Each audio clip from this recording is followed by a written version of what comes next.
All right, picking up where we left off on Don't Throw Away Tomorrow, Living God's Dream for Your Life by Robert H. Schuller on page 27. Number 7, I am an incurable optimist because the attitude of optimism has always increased my odds of success, and always will. I have crossed the continents and countries of planet Earth many times, through television, books, and lectures. I have communicated with hundreds of millions of people for well over 35 years. I have lived 78 years and hope to reach 100, and here's what I've learned. God is alive in every corner of the earth. I always see God alive through the loving, beautiful people I find anywhere in the world. Out there, everywhere, are people who are sensitive to human problems and pain.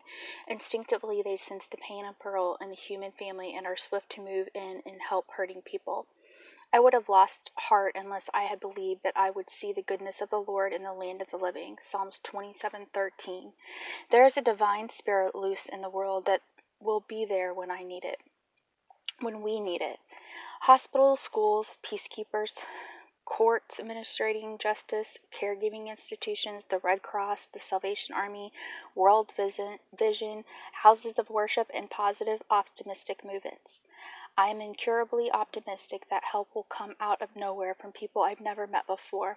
Number 8, I'm an optimist because love outweighs hatred in the human family. The first experience for almost every newborn baby is love.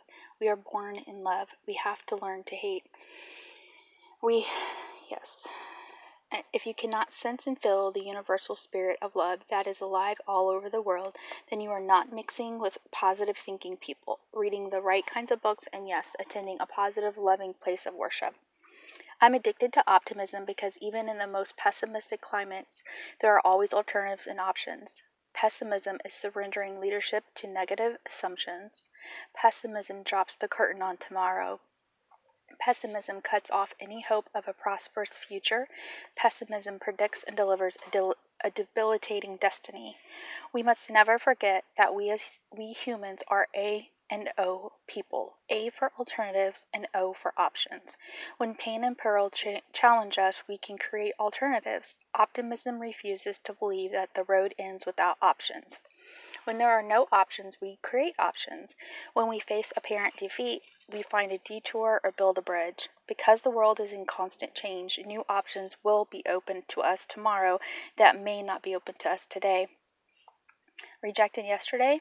Go back. A new person with a new attitude may be at the desk. What a difference one day and one new person can make. So when pessimism drops the curtain on tomorrow, optimism raises it back up. We see new doors opening tomorrow that were never opened before. All of us can position ourselves to see the future with optimism and hope, and that happens only as we exercise faith, because optimism and enthusiasm don't just drop out of the sky. Optimism is not something you can drink or eat. It's something that bubbles up from the depths of your own heart and soul. It comes when you exercise leadership over your own life and your own destiny. Number 10. I'm addicted to optimism because I've seen in my lifetime the awesome power of the human spirit. I have always been inspired by Jesus Christ, how he illustrated in his own life that the human spirit can face and overcome human suffering. Jesus died on a cross in pain and shame, yet he did not for a moment give in to hatred. Father, forgive them, was his reaction. He was an optimist to the end. He looked ahead with hope. With faith in a positive God, we can do the same. We can come from nowhere and go anywhere.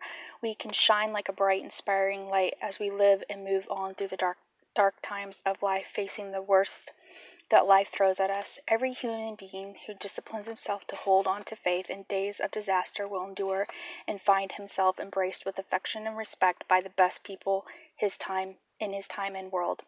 The human being has an awesome power of spirit to embrace life. With humans like that in our world, we can all be optimists. Number 11. I'm an optimist because I believe we can always choose new positive and beautiful dreams that will come true again and again. Our hopes for tomorrow can become achievements. We can prove to a cynical world that optimists are the ultimate winners.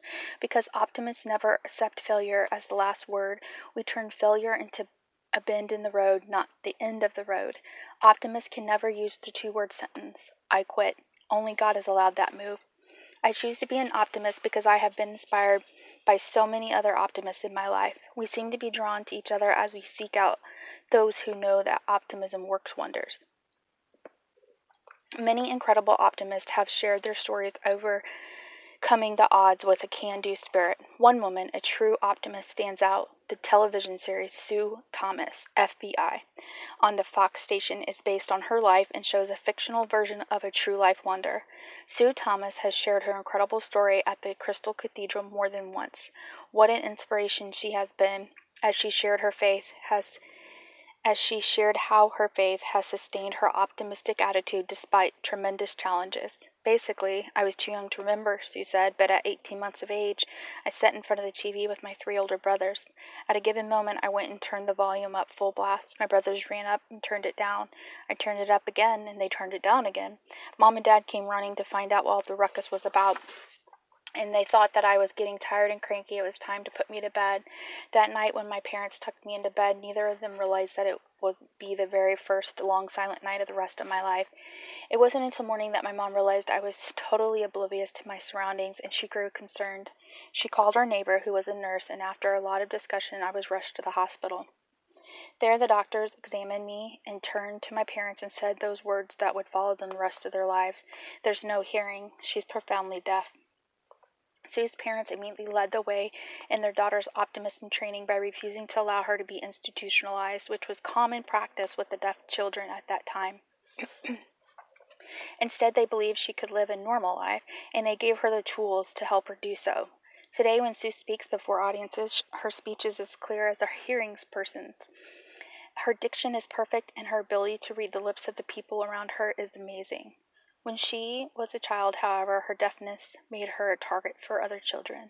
They ridiculed her. They really ridiculed this hearing-impaired young girl who couldn't talk correctly. So Sue escaped to the skating rink. As a result, at the age of 7, she became the youngest freestyle champion in Ohio skating history. Sue also focused on her goal to learn to speak correctly. It was achieved, she believes, with the help from others. By God's grace, there was a lot of dedication from my parents and speech therapists. For years, I sat in front of a very large mirror with my speech therapist by my side, and she would begin to speak and take my hand and put it to her throat so I could feel the vibrations. Then I was to put my hand on my own throat and feel those same vibes in front of the mirror. I would watch how she would form her mouth, and I was to try to form my mouth the same way.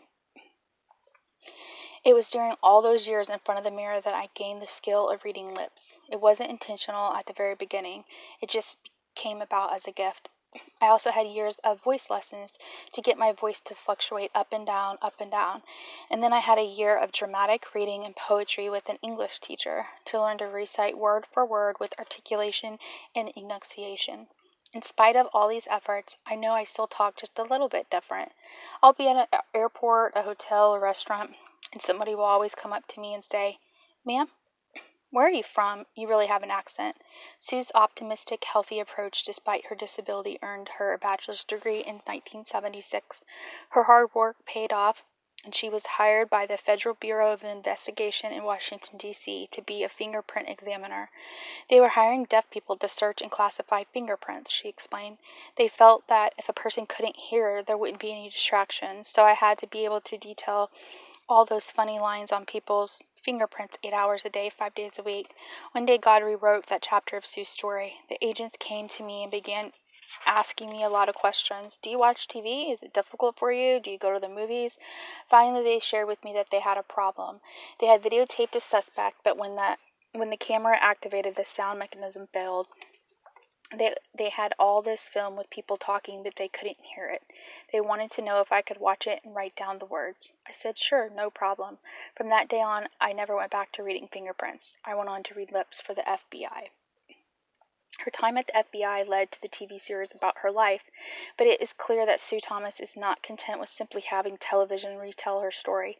She is very busy concentrating on her future. She has continued to build on her success in living an extraordinary life despite challenges, and the challenges have continued. 16 months ago, I was diagnosed with MS, multiple sclerosis. My eyesight has deteriorated, my walking has slowed, and my balance is out of whack. I have come to understand the word grace. With each passing day God gives me, because He lives, I indeed face tomorrow. Sue Thomas has continued to amaze me with her optimistic faith.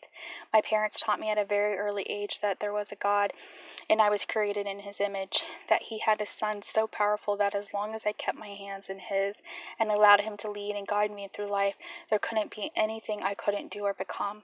I walked with him as a child. He has been my rock. Just when I think I know him, he takes me on a completely new journey where I gain understanding of him in a deeper, more profound way. I have a certified hearing dog for the deaf that alerts me to all sounds, when the doorbell goes off, when the smoke detector, a crying baby, all those things. My dog will find me and lead me to where the sound is. She has given me my independence back. God uses all of his creatures, great and small, to accomplish his will. If he can use this dog so powerfully to transform and change my life, how much more can he use people if we allow him? Today, Sue's message, both through a television series and her personal appearances, is one of enormous encouragement to others facing incredible challenges. I want to bring hope to people, for parents dealing with a child who has physical problems or maybe at a different stage. With tough love, if they stay with that child, in the end, it will work out. For every child who has been an outcast, ridiculed, made fun of, hang tough. It won't always be this way. There is a tomorrow, and it will be brighter. To every deaf educator, speech therapist, or those in the medical profession, I say, never give up with the person you are working with. Someday you will see the wonderful final result. Choose to be an optimist, and you will so live that when you die, you'll leave behind a life far more inspiring than that of any pessimist. I'd rather be an optimist who overestimated his success than a pessimist who fulfilled his gloomy prediction. For the journey of the optimist is a joyful trip, and the journey of the pessimist is a trip lived every day without the energy of hope enlightening every tomorrow. When you believe in a positive, loving God, as Sue Thomas does, there isn't anything you can't do or become. Never throw away tomorrow. Now, find God's dream for your life and go all out for it. Chapter 3. Discover and determine your mission. Everyone needs a mission that will give purpose and meaning to life. His caricature is famous and as his name, the broad forehead swooping down to the long nose to the upswing followed by a mouth caught and hearty laugh. His customary thanks for the memories underscored his enthusiasm for life. But on July 27, 2003, at the age of 100, Bob Hope passed away. I knew Bob Hope. He was my friend, and I was honored to be included in the funeral procession at his memorial mass. What made Bob Hope such a legendary entertainer? Was it that his joy and laughter brought relief to the weary? Was it the hope he found and shared through humor? Or was it the selfless service he took upon himself to bring Christmas wishes to American troops stationed in war zones throughout the world? Yes, it was all those things and more. He was a perennial optimist man on a lifelong mission. Bob Hope was unselfishly driven by a calling to bring healthy humor into the world. Many times I witnessed him at benefits selflessly taking the time out of his dinner to be photographed with fans. He always had time for charity events. He taught millions of people, including his own children, about the gift of giving. Now, I'm not suggesting that your calling is to become a celebrity like Bob Hope, but I'm making this point: there must be a compelling purpose and mission in your life. We all need to know that we can and will make a difference. The human spirit has an inextinguishable hunger for a cause so consuming that it can fill the emptiness of the soul with pride, purpose, and pleasure. The late Viktor Frankl called this sense of purpose, both passionate and practical, the meaning in life. As a Jew in the Nazi death camps, he realized his mission was first to survive and then to use professional psychiatric counseling skills to serve the other suffering and dying inmates. He saw this as his divine calling, his mission. This mission gave him a purpose in living and kept him alive with dignity in spite of horrific conditions. The first rule of optimistic living is this: prepare a positive personal mission statement that will turn your dreams into definite goals. A goalless life is a godless life. My mission statement keeps me focused on the meaning and purpose of my life and helps me to stay on course through the evolving challenges and accomplishments of this process called living. Far too many people live without a clear, consuming mission. Instead of an inner drive flowing from the force of a focused faith, they have an inner lethargy that makes them aimless existence. The personal behavior is shaped by a reactivity instead of proactivity. The energy generated by commitment is missing from their lives. Instead, life for them is vague, unfocused, and indecisive. At university graduation exercises, the young people look so confident in their caps and gowns.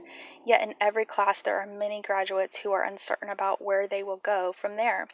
They have seen the diploma as an end in itself, not as preparation for launching their life mission. No wonder we find college graduates taking a job in a retail store and explaining their confusion with the simple defense, "I haven't found my calling yet."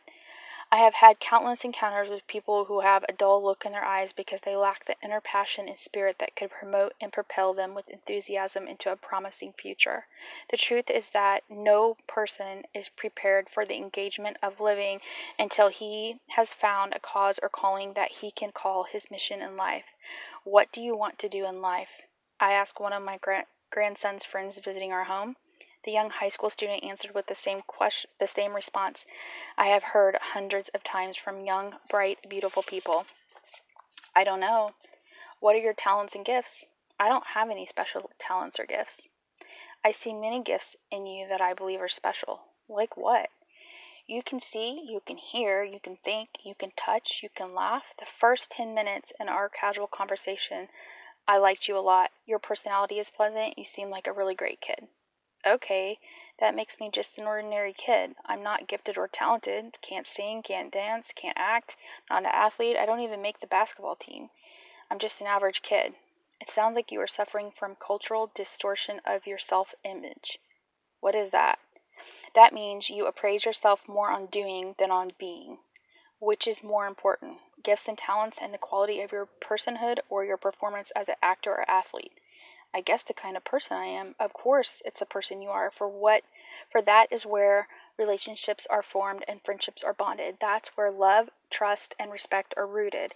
You have the natural gifts that can be respected, reverenced, and sharpened in skill and spirit. You can be the person who listens, who encourages, who motivates, whose smile brings energy into a room when you arrive and leaves a blessing when you depart. Don't downplay your potential. Become a positive person first, and your performance will follow. Don't fail to see the possibility in your personhood as a gift. Don't trivialize your treasure. Watch out for the tempting, seductive allure in American culture shaped by the media. You may not realize it, but I can see an emerging spirit of hope and adventure in your eyes. Catch it, engage it. And by the way, I noticed you used a bad 4-letter word. Cut it out, never use it again. I didn't use a bad 4-letter word. I never do. What did I say? You said just. That's a put-down word. Never use it. It belittles you. I'm just a B student. I'm just an average guy. The single most systemic toxicity in a human personality is a negative self-image. It deprives you of your necessary sense of mission. No person is just a performer. Each role is all important. It is the optimistic person with a positive mission and a positive self-image who makes the greatest contribution to the society. The famed architect Miles Van der Rohe made famous the wise expression, "God is in the details." When Van der Rohe commissioned an architectural student to design a building with an entire wall made up of bricks, he ordered the student not to simply sketch a portion of the wall, but to depict each brick and every inch of mortar in it. The amount of mortar determines how many bricks are used, which affects the entire design and size of not only the wall but the entire building.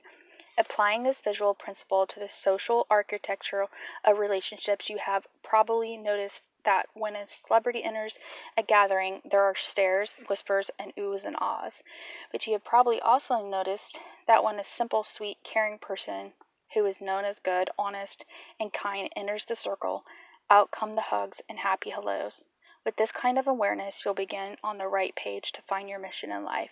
You are important. The world needs desperately your kind of goodness and strength of character. Your mission can leave this legacy. He is such a caring and wonderful person. I want to be like that. Your positive self-image is the first step that will launch you to success and your life's mission. How do you find your life's high and honorable mission? Begin by asking some basic questions. What would I do if I knew I could not fail? What would I really like to do with the one and only life I have to live? What cause could I connect with that I'd be willing to die for? Some people know their mission early in life, early enough to plan ahead, get the necessary grades, save enough money, and attend the right school. Others discover it later in life, perhaps as a second career in retirement, after their financial needs have been met. Yet others stumble upon the calling for their lives in the most inopportune moments. Such was the case for one young man living in Israel.